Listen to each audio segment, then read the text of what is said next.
From Googling the rules on how to play a card game, to looking up the health regulations for lifting heavy objects on the job, the Internet has made it possible for everyone to conduct research.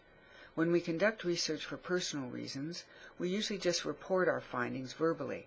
However, for our academic or professional lives, we are more likely to write down or document our research. At college, for example, research can be used to write academic essays, and in the workplace, research can be used to write reports. In Part 2 of Module 3, we are going to practice analyzing our findings from the Internet sources we found last week. This week, I want you to work collaboratively with other students to analyze the research findings and draw conclusions. You should find that a group think like this broadens your viewpoint or expands your thinking. I've set up groups of students on Wikis through Blackboard.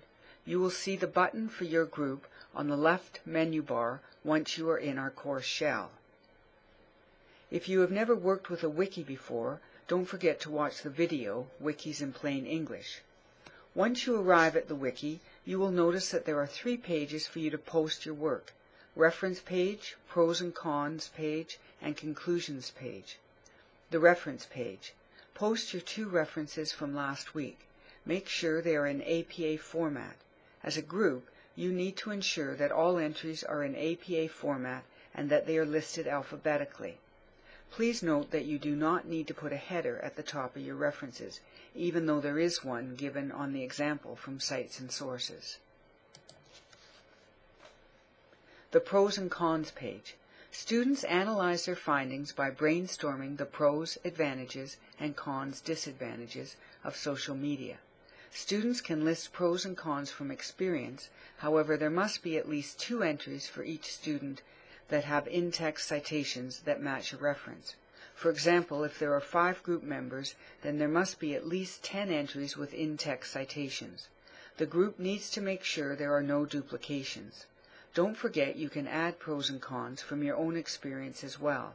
We're including the effects of social media personally, which includes family and friends, academically, which includes Georgian College, or professionally, which includes work or volunteer positions you have had in the past, or work that you plan to do once you graduate.